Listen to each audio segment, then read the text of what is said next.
스가랴서 11장부터 14장까지의 말씀입니다. 계속해서 학개와 스가랴를 통해서 멈춰진 성전 재건을 다시 진행할 수 있도록 독려하며 그 이유와 근거들을 대고 있습니다. 왜 이 멈춰진 성전은 반드시 다시 지어져야 하느냐? 스가랴 같은 경우는 본문 11장부터 14장까지 초지일관되게 이건 성전 회복을 이야기하는 거야? 도대체 성전에 대해서 얘기하는 거야? 아니면 장차 오실 예수님에 대해서 이야기하는 거야? 라고 오해가 들 정도로 장별로 11장부터 14장까지는 장차 오실 예수 그리스도에 대한 설명을 담고 있습니다. 그럼 여러분, 회복될 성전은 장차 오실 예수 그리스도와 무언가 관계가 있다는 겁니다. 그 성전은 회복된 걸로 끝나는 게 아니라 완성되어야 하는데, 궁극적 완성은 요한계시록에 새 예루살렘 성이 이 땅 가운데 내려오면서 완벽한 완성이 이루어질 겁니다. 언제요? 예수님 다시 이 땅에 오실 재림 때예요. 그럼 그때까지 그 오실 성전에 대한 예표들로 성막, 솔로몬 성전, 수룹바벨 성전, 헤롯 성전 무너지고 교회, 그 교회를 통해서 완성된 성전, 장차 이 땅에 올 새 예루살렘 성, 이렇게 연결이 되는 거거든요. 그걸 보고 알아먹어야 되는데 결국 그것이 무엇을 얘기하느냐? 이제는 건물을 의미하는 게 아니다라는 거죠. 교회라는 것은 주님의 몸된 교회로 예수 그리스도를 믿고 구원을 얻은 자들의 모임이 바로 교회인데, 그 교회가 바로 회복된 성전, 완성된 성전의 의미라는 겁니다. 그래서 오늘날 교회는 성전이라고 부르면 안 되는 거긴 하지만 의미상으로는 그 완성된 성전의 의미이기 때문에 성전이라고 부르는 걸 이해해주고 양해해주고 있는 것뿐이에요. 엄밀히 따지면 교회는 성전은 아니에요. 그 성전이 완성이 된 그리스도의 몸, 그러니까 성전은 그리스도와 무언가 관계가 있다는 거예요. 그래서 11장부터 14장까지는 성전을 설명할 때 예수 그리스도, 장차 오실 메시아인 예수 그리스도가 어떤 분인지를 설명을 합니다. 그러면 성전은요, 바로 그 예수 그리스도와 같이 성전이 어떤 의미인지를 연결을 해서 설명을 하는 거예요. 이건 대단한 안목입니다.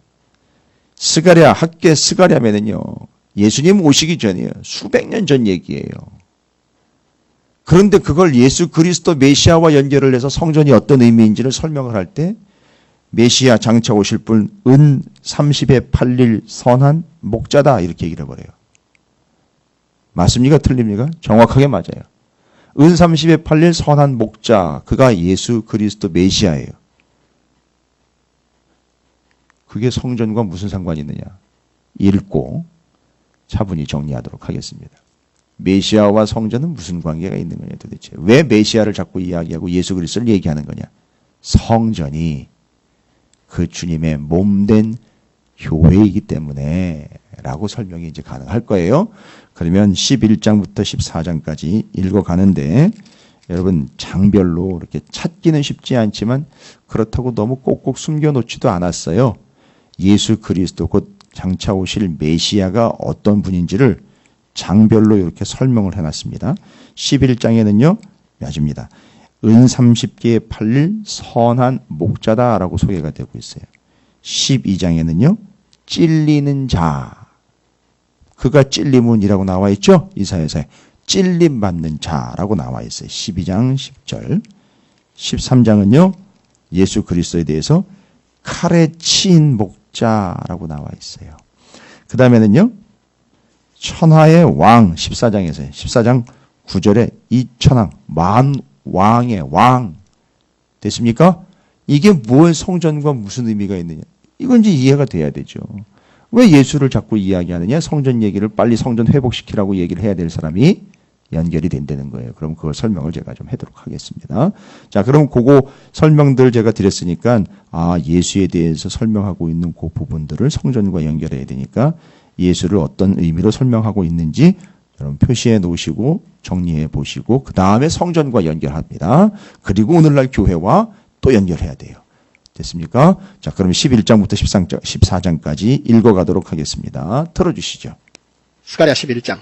레바노나 내 문을 열고 불이 내 백향목을 사르게 하라. 너 잣나무여 곡할지어다. 백향목이 넘어졌고 아름다운 나무들이 쓰러졌음이로다. 바산의 상수리 나무들아 곡할지어다. 무성한 숲이 엎드려졌도다. 목자들의 곡하는 소리가 나며 그들의 영화로운 것이 쓰러졌음이로다. 어린 사자의 부르짖는 소리가 나며 이런 요단의 자랑이 쓰러졌음이로다. 여호와 나의 하나님이 이르시되 너는 잡혀 죽을 양떼를 먹이라. 사들인 자들은 그들을 잡아도 죄가 없다 하고 판 자들은 말하기를 내가 부요하게 되었은즉 여호와께 찬송하리라 하고 그들의 목자들은 그들을 불쌍히 여기지 아니하는도다. 여호와가 말하노라. 내가 다시는 이 땅 주민을 불쌍히 여기지 아니하고 그 사람들을 각각 그 이웃의 손과 임금의 손에 넘기리니 그들이 이 땅을 칠지라도 내가 그들의 손에서 건져내지 아니하리라 하시기로 내가 잡혀 죽을 양떼를 먹이니 참으로 가련한 양들이라. 내가 막대기 돌을 취하여 하나는 은총이라 하며 하나는 연합이라 하고 양떼를 먹일세. 한 달 동안에 내가 그 세 목자를 제거하였으니 이는 내 마음에 그들을 싫어하였고 그들의 마음에도 나를 미워하였습니다. 내가 이르되 내가 너희를 먹이지 아니하리라. 죽는 자는 죽는 대로 망하는 자는 망하는 대로 나머지는 서로 살을 먹는 대로 두리라 하고 이에 은총이라 하는 막대기를 취하여 꺾었으니 이는 모든 백성들과 세운 언약을 폐하려 하였습니다. 당일에 곧 패하며 내 말을 지키던 가련한 양들은 이것이 여호와의 말씀이었던 줄 안지라. 내가 그들에게 이르되 너희가 좋게 여기거든 내 품삯을 내게 주고 그렇지 아니하거든 그만두라. 그들이 곧 은 30개를 달아서 내 품삯을 삼은지라. 여호와께서 내게 이르시되 그들이 나를 헤아린 바 그 삭을 토기장이에게 던지라 하시기로 내가 곧 그 은 30개를 여호와의 절에서 토기장이에게 던지고 내가 또 연합이라 하는 둘째 막대기를 꺾었으니 이는 유다와 이스라엘 형제의 의리를 끊으려 함이었느니라. 여호와께서 내게 이르시되 너는 또 어리석은 목자의 기구들을 빼앗을지니라. 보라 내가 한 목자를 이 땅에 일으키리니 그가 없어진 자를 마음에 두지 아니하며 흩어진 자를 찾지 아니하며 상한 자를 고치지 아니하며 강건한 자를 먹이지 아니하고 오히려 살찐 자의 고기를 먹으며 또 그 굽을 찢으리라. 화 있을진저 양떼를 버린 못된 목자여 칼이 그의 팔과 오른쪽 눈에 내리리니 그의 팔이 아주 마르고 그의 오른쪽 눈이 아주 멀어 버릴 것이라 하시니라. 스가랴 12장. 이스라엘에 관한 여호와의 경고의 말씀이다. 여호와 곧 하늘을 펴시며 땅에 터를 세우시며 사람 안에 심령을 지으신 이가 이르시되 보라 내가 예루살렘으로 그 사면 모든 민족에게 취하게 하는 잔이 되게 할 것이라. 예루살렘이 에워싸일 때에 유다에게까지 이르리라. 그 날에는 내가 예루살렘을 모든 민족에게 무거운 돌이 되게 하리니 그것을 드는 모든 자는 크게 상할 것이라. 천하 만국이 그것을 치려고 모이리라. 여호와가 말하노라. 그날에 내가 모든 말을 쳐서 놀라게 하며 그 탄자를 쳐서 미치게 하되 유다 족속은 내가 돌보고 모든 민족의 말을 쳐서 눈이 멀게 하리니 유다의 우두머리들이 마음속에 이르기를 예루살렘 주민이 그들의 하나님 만군의 여호와로 말미암아 힘을 얻었다 할지라. 그날에 내가 유다 지도자들을 나무 가운데에 화로 같게 하며 곡식단 사이에 횃불 같게 하리니 그들이 그 좌우에 에워싼 모든 민족들을 불사를 것이요 예루살렘 사람들은 다시 그 본 곳 예루살렘에 살게 되리라. 여호와가 먼저 유다 장막을 구원하리니 이는 다윗의 집의 영광과 예루살렘 주민의 영광이 유다보다 더하지 못하게 하려 함이니라. 그날에 여호와가 예루살렘 주민을 보호하리니 그 중에 약한 자가 그 날에는 다윗 같겠고 다윗의 족속은 하나님 같고 무리 앞에 있는 여호와의 사자 같을 것이라. 예루살렘을 치러 오는 이방 나라들을 그날에 내가 멸하기를 힘쓰리라. 내가 다윗의 집과 예루살렘 주민에게 은총과 간구하는 심령을 부어주리니 그들이 그 찌른 바 그를 바라보고 그를 위하여 애통하기를 독자를 위하여 애통하듯 하며 그를 위하여 통곡하기를 장자를 위하여 통곡하듯 하리로다. 그날에 예루살렘에 큰 애통이 있으리니 무기또 골짜기 하다 드림몬에 있던 애통과 같을 것이라. 온 땅 각 족속이 따로 애통하되 다윗의 족속이 따로 하고 그들의 아내들이 따로 하며 나단의 족속이 따로 하고 그들의 아내들이 따로 하며 레위의 족속이 따로 하고 그들의 아내들이 따로 하며 시므이의 족속이 따로 하고 그들의 아내들이 따로 하며 모든 남은 족속도 각기 따로 하고 그들의 아내들이 따로 하리라. 스가랴 13장.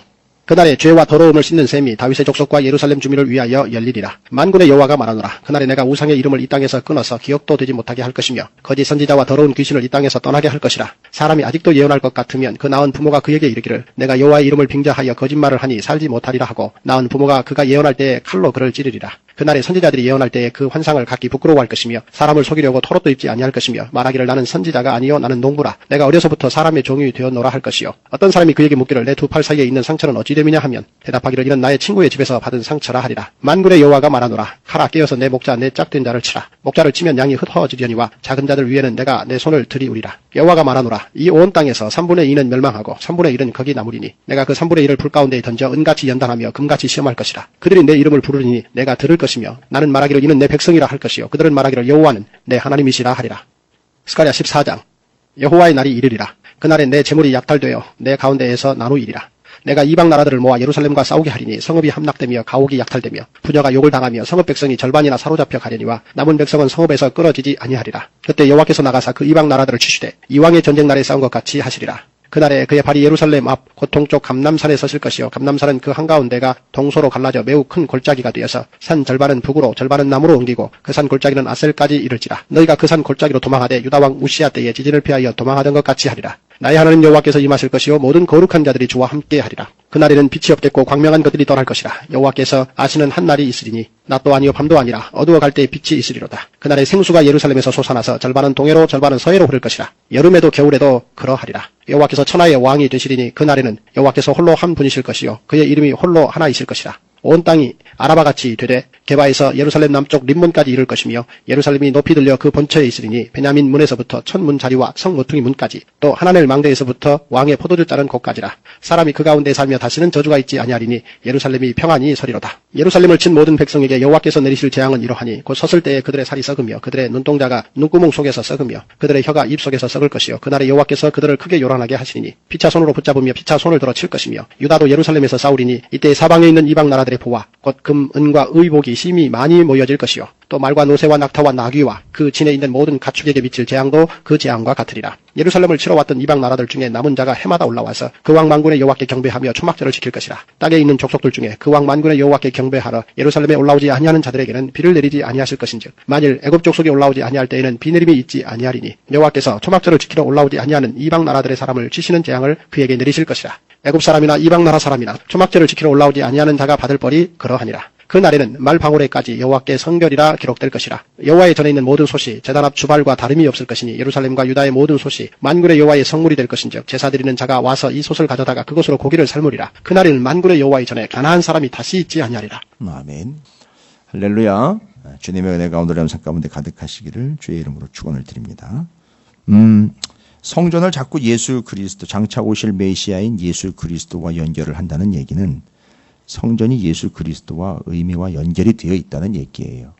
그걸 다시 한번 말씀드립니다만 오늘날 그 완성된 성전인 교회가 그 의미를 이야기할 때 교회는 주 예수 그리스도의 몸이라고 얘기를 해버렸고 그 주님은 그 몸된 교회의 머리가 되신다라고 얘기를 해버렸어요. 이런 설명은 어디에도 안 나와 있어요. 어떤 종교에도 이런 설명은 나와 있질 않아요. 그들이 믿는 신에 대해서 이런 체계적이고 아주 유기적이고 아주 긴밀하게 명확한 설명을 내어놓는 데가 없습니다. 분명하고 명확한 거예요. 그래서 그 교회가 가지고 있는 의미는 바로 예수 그리스도 안에서 예수 그리스도 아래에서 함께 모여 예수 그리스도로 인해 구원받은 자들의 모임이고요.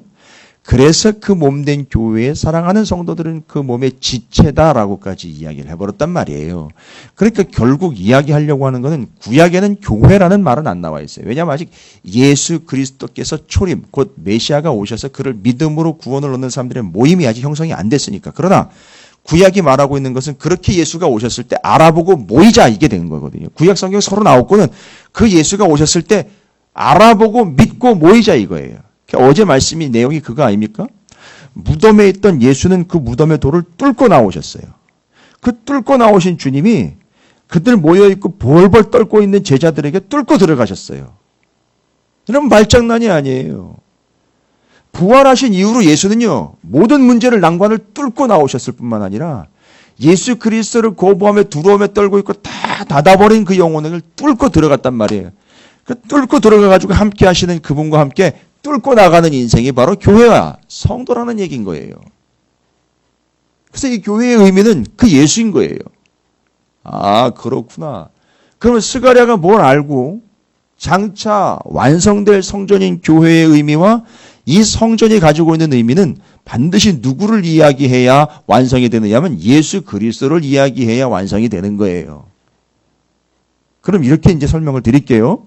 여러 가지 내용과 설명상 여러분께서 좀 헷갈리고 복잡하고 이해 안 되는 내용들이 많이 기록이 되어 있어요. 스가랴서 11장부터 14장까지.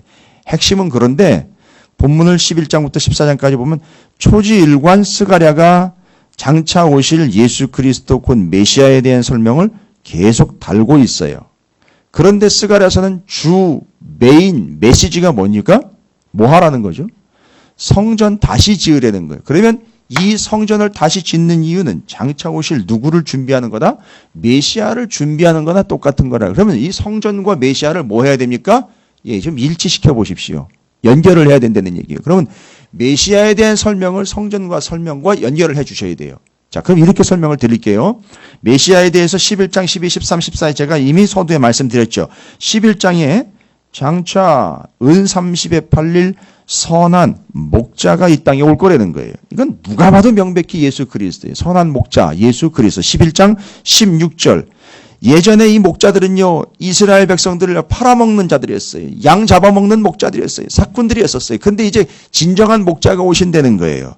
목자는요, 16절, 11장 16절, 보라 내가 한 목자를 이 땅에 일으키리니 그가 없어진 자를 마음에 두지 아니하며 흩은 자를 찾지 아니하며 상한 자를 고치지 아니하며 강건한 자를 먹이지 아니하고 오히려 살찐 자의 고기를 먹으며 또 그 굽을 찢으리라. 오셔가지고 뭐 하시는 거예요? 지금 심판하시는 거예요. 그분은요. 근데 그분을 뭐라고 이야기합니까? 한 목자인데 이분이 은 30에 팔릴 선한 목자라는 거예요. 성전과 예수 그리스도 장차 오실 분에 대해서 이야기할 때 그 장차 오실 예수 그리스도를 뭐라고 설명하냐면 목자예요. 목자. 그러면 성전을 설명하는데 예수 그리스도가 목자라는 이야기를 하는 거예요. 목자의 특징은 뭡니까? 목자의 특징? 목자의 뭐 본분? 목자의 뭐 행동 원칙? 뭐 이런 것까지도 이야기할 수 있겠죠. 목자의 본분은 뭐냐? 양떼를 인도하는 거예요. 장차 이 성전은 묻 헤매에 있는 영혼들과 죽어가는 영혼들을 어떻게 하는 거다? 인도하는 역할을 하는 게 성전이에요. 마치 바다 그 멀리에서 등대를 비추어서 바다를 항해하는 배들을 인도해 주는 것처럼 이 성전은 여기 덩그러니 서 있는 게 아니라 온 세계 인류를 하나님과 구원으로 인도해 주는 역할을 하는 바로 목자의 역할을 하는 것과 같은, 마치 예수님의 목자와 같이 이 성전이 해야 할 기능이 뭐냐면, 하고 있는 기능, 앞으로 할 기능은 목자의 기능이 인도예요. 그래서 다 어디로 인도하느냐면 하나님께로 인도하는데, 죄다 어디로 모이라 그래요? 성전으로 모이라 그러는 거예요. 근데 그 성전으로 모이라 그러는 게 성전에 모여가지고 제사나 드리라가 아니라 그걸 하나님께로 인도해낸다는 거예요. 성전으로 오면 누가 있습니까? 제사장이 있어요. 제사장이 바로 하나님과의 관계를 연결을 해서 그들을 구원 얻게 하고 하나님과의 관계로 열어주고 뚫어준다는 거예요. 그게 인도함이에요. 성전은 우리를 하나님께로 인도해주는 개념인 거예요. 오늘날 교회는 사랑하는 하나님의 백성들과 죽어가는 영혼들을 하나님께로 인도하고 주님께로 인도하는 역할을 하는 게 바로 그 본분이 되는 거죠. 인도함이에요. 그래서 목자라는 개념을 이야기하는 거예요. 자꾸. 두 번째 12장으로 넘어가면은요. 여러분이 그걸 분명히 이제 읽으셨으니까 다시 한번 말씀드립니다. 12장 10절. 내가 다윗의 집과 예루살렘 주민에게 은총과 간구하는 심령을 부어주니 그들이 그 찌른 바 그를 바라보고 그를 위하여 애통하기를 독자를 위하여 애통하듯 하며 그를 위하여 통곡하기를 장자를 위하여 통곡하듯. 이게 꼭 십자가에 달린 예수 그리스도 죽으심을 바라보면서 울며 통곡했던 이 신약에 나와 있는 내용과 완벽하게 흡사하게 닮아 있어요. 예수 그리스도에 대한 이야기가 맞습니다. 근데 그 예수 그리스도는 어떤 분입니까? 찌른 바라고 나와 있죠. 찔린 바, 찔림을 당한 분이에요. 그래서 그가 찔림은 이사야서 나와 있죠. 우리의 허물 때문이고 우리의 죄악 때문에 그가 찔림으로 우리가 나음을, 그가 상함으로 우리가 나음을 입었도다. 그가 찔림으로 우리가 구원을 받고 그가 찔림으로 우리가 나음을 입었도다. 바로 요거예요. 그래서 그분은 무슨 어떤 분입니까? 찔림을 당한 분이에요. 그게 성전과 무슨 얘기입니까? 무슨 상관입니까? 어떻게 상관이 있을까요? 신약성경에 그를 찌른 자들도 볼 거라면서요. 그분이 진짜 메시아인걸요. 지금 성전과 예수 그리스도를 연결하는데 예수 그리스도가 찔린 바 된 분이래요. 성전은요, 의미상으로 볼까요? 여러분, 찌르러 오는 게 아니죠? 찌르러 오는 게 아니라 살아가면서 예수를 어떻게 한 자들이요? 찌른 자들이 나와야 될 거 아닙니까? 찌른 자들이 교회로 나와야 될 거 아닙니까? 성전은 예수 그리스도 그분이고 찔림을 받으신 분인데 이 성전은요, 깨끗한 놈들만 와, 온전한 자들만 와, 양심 있는 자들만 와, 선한 자들만 와가 아니라 바로 뭐예요? 바로 그 예수를 직접 찌른 자들이 와서 구원을 얻으라는 거예요. 이게 그 의미인 거예요. 그래서 메시아가 찔림을 당했으면 교회요. 그러나 그 찌른 자들이 나와 구원 얻으라는 얘기인 거예요. 이해가 되십니까? 여러분 나중에 누가 구원 받는지 아시겠죠? 누가 교회 나오는지 아시겠죠? 누가 교회 나와요? 교회를 찬양하며 교회를 칭송해주고 교회를 인정했던 사람들이 나오는 게 아니라 교회를 핍박했고 교회 다니는 사람들을 조롱했고 교회를 우습게 여겼던 이들이 교회로 나오게 될 거예요. 여러분 이게 그 비전인 거예요. 그래서 우리는 낭망하지 않고 절망하지 않고 실망하지 않는 거예요. 세상이 교회를 아무리 욕하고 세상이 믿음을 아무리 우습게 여기며 아무리 교회 다니는 사람들을 핍박하며 조롱할지라도요. 바로 그들이 찌른 그들이 결국 교회로 나올 거라는 거예요. 그래서 메시아를 찔림을 당한 분으로 묘사를 하고 있는 게 바로 그 찌른 자들이 나와 구원을 얻게 할 성전교회라는 걸 이야기해 주고 있는 거예요. 가능하겠습니까? 이게 교회예요. 이게 성전입니다. 근데 문제는 뭡니까? 그 교회를 구성하고 있는 이미 우리는 구원받은 자라고 일컬어지고 있는 이들이 아니 그 안에서 자기네들끼리 찌르고 있다는 얘기예요. 이건 이해가 안 되는 일이죠. 있어서는 안 되는 일이겠죠. 바로 12장에 그 예수 그리스도는 찔림을 당하신 분, 그게 성전과 무슨 얘기입니까? 바로 그를 찌른 자들이 나와야 될 곳 성전 교회다라는 걸 이야기해 주고 있는 거예요. 여러분 그거 정리하시기 바랍니다. 13장으로 넘어가면 13장 1절 너무 분명하지요? 여러분 보시는 본문에 그날의 죄와 더러움을 씻는 샘이라고 나와 있어요. 그것이 뭐예요? 다윗의 족속과 예루살렘 주민을 위하여 열리리라. 예수님이 늘 얘기하셨어요. 당신의 배에서 생수의 강이 흘러나오고 성전에서 생명수가 흘러나가는 이 에스겔의 환상들 다 보셨죠? 주로 샘, 생명수, 흐르는 물과 연결이 되어 있는데 그게 다 뭐예요? 씻기는 생명수고 먹고 마시면은 그것을 살 수 있는 생명수라는 얘기가 나와 있어요. 그게 바로 교회예요. 그게 성전입니다. 바로 그래서 그날의 죄와 더러움을 씻는 샘, 바로 메시아가 거기서 생수가 나오는 것 같이 성전에서 그 씻는 샘이 되어서 그들을 어떻게 한다? 더러움을 씻어주는 거예요. 이해가 되시죠? 성전은요 어떤 의미입니까? 피를 흘려 제물을 잡아 제사드림으로 그들의 죄를 씻어주는 곳이잖아요. 그러니까 바로 이 의미가 연결되는 거예요. 오늘날 교회는요, 예수 그리스도를 인하여 씻김 받은 자들의 모임, 그래서 그 씻어주신 그분을 영화롭게 하며 찬양하는 곳, 바로 제 교회입니다. 그리고 그 교회에서 그 씻음 받게 된 그들이 씻게 하신 그분을 영화롭게 하고 예배하는 것, 그게 우리의 본분이라는 겁니다. 그래서 그날의 죄와 더러움을 씻는 셈, 메시아에 대한 이야기인데 성전 역시 교회 역시 뭐예요? 죄와 더러움을 씻는 샘과 같은 곳이다라는 거예요. 그래서 씻는 곳 그곳에 오면 생명과 구원을 얻게 된다라는 걸 이야기합니다. 14장은요. 더 분명합니다. 더 분명한 거는요. 천하의 왕이라고 소개가 되고 있죠. 14장 9절 여호와께서 천하의 왕이 되시리니 주 예수 그리스도께서 우리 가운데 만왕의 왕으로 오셨습니다. 메시아. 그 왕이요. 만왕의 왕, 지배, 통치, 다스리는 건 뭐예요? 성전의 통치를 받는 삶을 살아야 된다는 거예요. 각각 제각각의 자기의 삶이 분산되어 자기의 삶의 중심이 아니고 통치자이신 하나님 그분의 거처이신 성전을 중심으로 그 성전이 우리의 통치, 우리를 다스리며 우리를 이끌며 우리를 인도하는 중심, 핵심이 되어야 한다는 걸 이야기를 해주고 있고 이제 더 중요한 건 뭐냐 하면 11, 12, 13, 14장을 통틀어서 이런 식으로 얘기를 합니다. 16절부터 19절까지의 내용인데 제가 읽어볼게요. 이게 궁극적 성전교회의 추후 모습입니다. 예루살렘을 치러왔던 이방 나라들 중에 많은 자가 해마다 올라와서 그 왕, 만군의 여호와께 경배하며 와우, 뭐하러 온답니까? 뭐 했던 자들이요? 치고 찔렀던 그들이 어떻게 된다는 거죠? 해마다 올라와서 이스라엘이 왜 해마다 올라왔잖아요. 뭐하러 올라왔죠? 6월절, 오순절, 초막절 지키러 올라왔죠. 그것처럼 찌르고 때렸던 이방인들도 뭐하러 올라온다는 겁니까? 초막절 지키러 온다는 거예요. 여러분 초막절은 뭘 기념하는 겁니까? 광야에서 어려운 삶을 살았지만 하나님의 인도를 받았던 걸 기념하는 거예요. 왜 이방인들은 초막절을 지키러 오는 걸까요? 6월절이 아니라 왜 굳이 초막절? 그들의 지금까지의 인생이 어떤 인생이었던 거죠?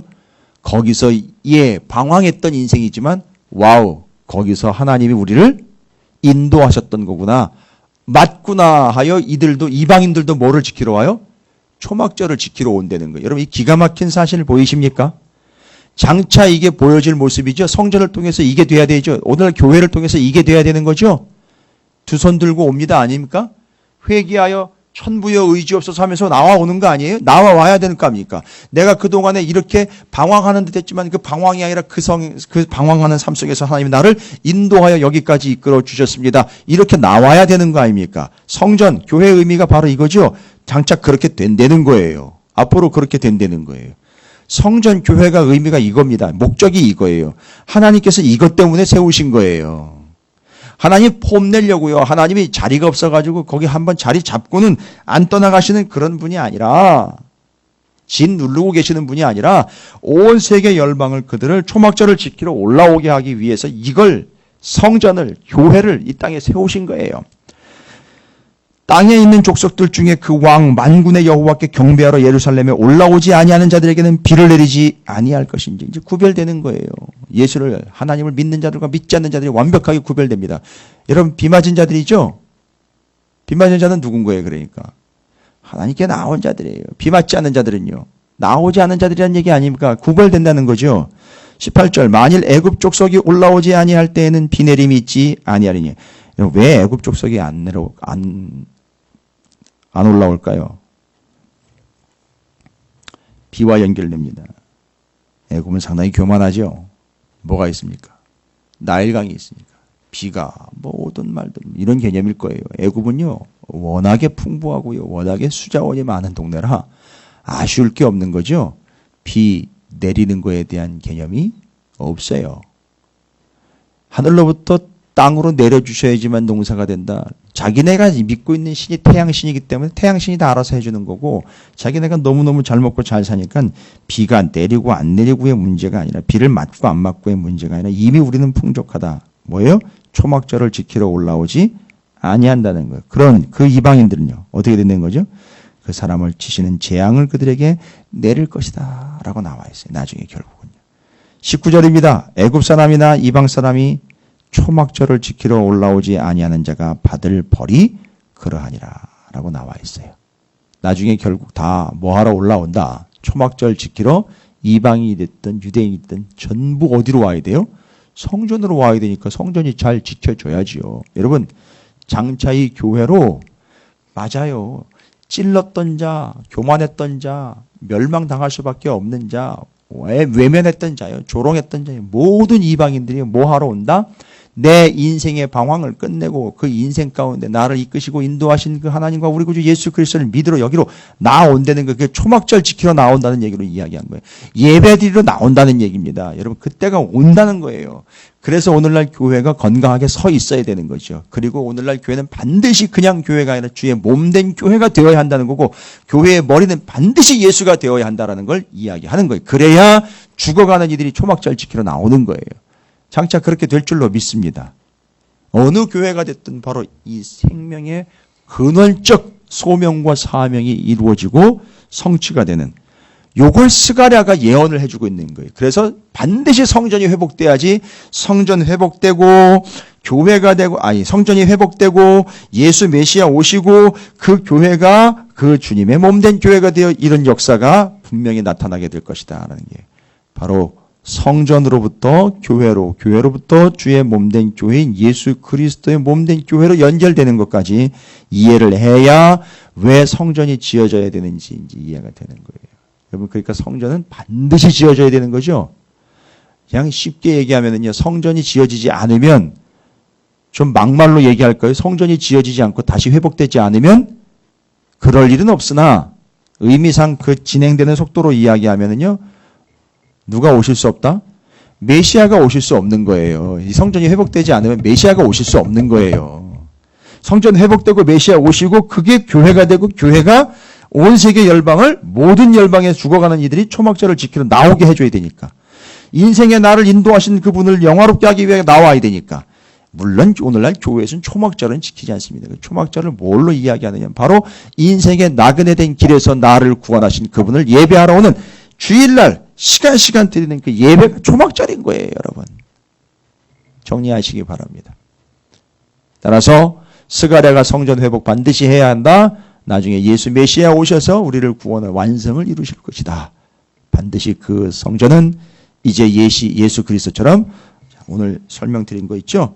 성전은 뭔 기능을 하는 겁니까? 목자로서 인도하는 기능을 합니다. 찌른 자들을 불러 모을 거예요. 그 다음에요, 더러운 것을 씻는 셈이 됩니다. 통치자요, 천하의 왕이에요. 뭐가요? 성전이 이런 의미라는 거예요. 그래서 반드시 지어야 되고 그 성전을 중심으로 살아가야 한다. 이걸 고스란히 오늘날 어디에다가 적용하라? 교회에다가 적용하시라는 거예요. 그러면 교회는요, 선한 목자로 인도하는 곳. 그렇죠? 모든 찌른 자들이 교회로 나와 구원을 얻어야 될 곳. 그 다음에는요, 여기서 우리의 죄악과 우리의 모든 것들, 더러운 것들을 씻는 곳, 온전하게 하는 곳, 천하의 통치자이신 왕이신 예수 그리스도가 머리가 되어 통치에 다스리시는 곳. 됐죠? 이게 교회입니다. 그래서 성전, 교회, 예수 그리스도 메시아로 연결을 해가지고 설명하는 거예요. 반드시 교회에 소속되어 교회에 예배를 드리고 예배를 참석해야 되며 교회의 신앙 지도를 받아야 되며 인도를 받아야 되는 이유가 뭔 이유인지 아시겠죠? 무교회주의자, 교회 없이 스스로 인터넷을 통해서 예배를 드린다거나 스스로 자기 신앙은 자기가 챙김에 나는 문제없습니다라고 이야기하는 모든 새빨간 거짓말쟁이들에게 이 본문 말씀이 이야기하고 있는 정확한 성경적 근거입니다. 왜 반드시 교회에 출석을 하여 거기에 나와 인도를 받아야 하며 통치를 받아야 하는지에 대한 명확한 이유를 알려주고 있는 사실입니다. 할렐루야. 오늘날 교회가 이렇게 이루어지고 수많은 사람들이 초막절을 지키러 성전으로 올라오듯 그들의 인생의 나를 인도하신 주님을 찬양으로 수많은 영혼들, 그 찌든 영혼들이 교회로 나와 구원을 얻게 되는 그 역사를 위해서 함께 기도해 주시고 그 교회의 의미, 성전의 의미를 이어가시고 지켜가시기를 주님의 이름으로 축복합니다. 예, 그런 의미가 여러분에게도 이루어질 줄로 믿습니다. 그래서 첫 시간 이렇게 그곳으로 인도함을 받았으니 하나님께 감사함으로 오늘 우리가 교회를 통하여 인도함 받고 주님께 나오며 통치를 받고 더러운 것들을 씻김 받는 초막절을 지키러 나오는 그 영혼들처럼 교회를 중심으로 살아가기를 소망합니다.